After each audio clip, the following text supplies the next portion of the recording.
أعوذ بالله من الشيطان الرجيم بسم الله الرحمن الرحيم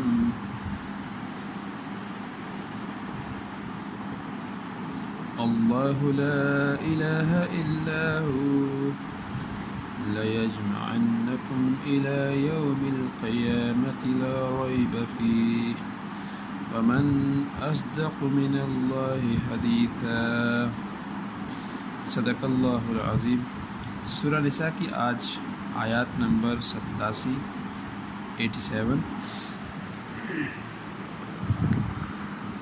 کا ترجمہ اور مختصر سی وضاحت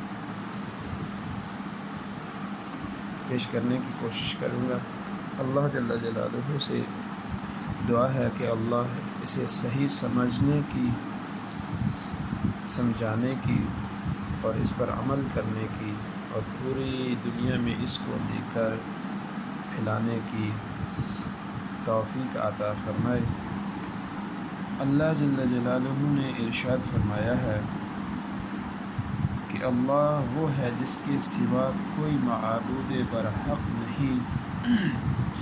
وہ تم سب کو یقیناً قیامت کے دن جمع کرے گا جس کے آنے میں کوئی شک نہیں۔ اللہ تعالیٰ سے زیادہ سچی بات والا اور کون ہوگا۔ اس آیات مبارکہ میں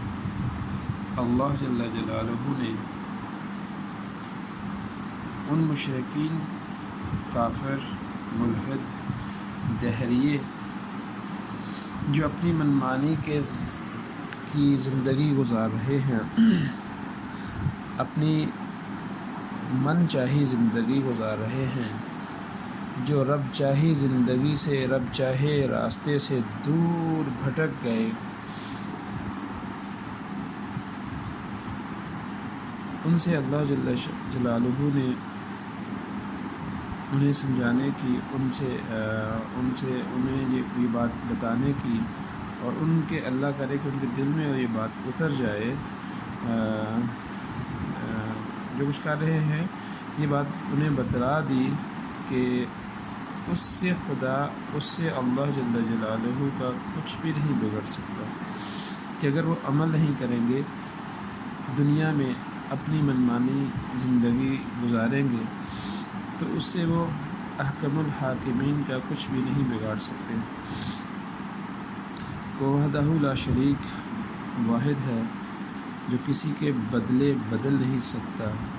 پھر ایک دن وہ سب انسانوں کو جمع کر کے ہر ایک کو اس کے عمل کا نتیجہ دکھا دے گا۔ اس کی قدرت کے احاطہ سے کوئی بھی بچ نہیں سکتا، کہیں بھی بھاگ نہیں سکتا، کہیں بھی چھپ نہیں سکتا۔ تو لہٰذا ہرگز اللہ جل جلالہ نے دنیا میں یہ اجازت نہیں دی کہ نافرمان وہ رب کا ہو اور بدلہ اس سے کوئی اور لے۔ بات بڑی غور طلب ہے اور موجودہ حالات کے مطابق ہے۔ مفسر مختلف جگہوں پر اس کے بارے میں لکھتے ہیں، خاص طور پہ مولانا مودودی رحمہ اللہ نے بھی اپنی تفسیر میں اس بات کو ذکر کیا ہے کہ اللہ جل جلالہ ہرگز اس بات کا حاجت مند نہیں ہے کہ اس کی طرف سے کوئی اس کے باغیوں پر جلے دل کا بخار نکالتا پھرے اور کج خلقی اور ترش کلامی کو زخم دل کا مرہم بنائے۔ کہ یہ اللہ نے کسی کو اجازت نہیں دی کہ وہ اللہ کے باغیوں کو اس طرح سے کہ اپنا غصہ اس بات پر لا کر وہ ذاتی تعلق کی وجہ سے کوئی غصہ اور اس کا جو جوڑ ہے جو اس کا وہ دین کے معاملے میں لا کر اور اس کا بدلہ لے، تو اللہ نے ایسا کسی کو اجازت نہیں دی۔ یہ تو اس آیات کا تعلق اوپر والی آیات کے ساتھ بھی ہے، لیکن یہی آیات اس پورے سلسلے کلام کا خاتمہ بھی ہے جو پچھلی 2 سے 3 رکوع سے چلا آ رہا ہے۔ اس حیثیت سے اس آیات کا مطلب یہ ہوا کہ دنیا کی زندگی میں جو شخص جس طریقے پر چاہے چلتا رہے اور جس راہ میں اپنی کوششیں محنتیں صرف کرنا چاہتا ہے کرتا رہے، آخرکار سب کو ایک دن اللہ کے سامنے حاضر ہونا ہے، جس کے سوا کوئی عبادت کے لائق نہیں، جس کے سوا کوئی رب نہیں، جس کے سوا کوئی احکم الحاکمین نہیں، کوئی اللہ نہیں۔ پھر ہر ایک کو اپنی سعی اور عمل کے نتائج کے مطابق اس کا صلت مل جائے گا، وہ دیکھ لے گا اپنی آنکھوں سے۔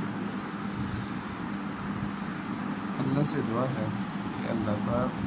ہمیں صحیح سمجھ اور صحیح سمجھنے کی توفیق عطا فرمائے اور عمل کی توفیق۔ وآخر دعوانا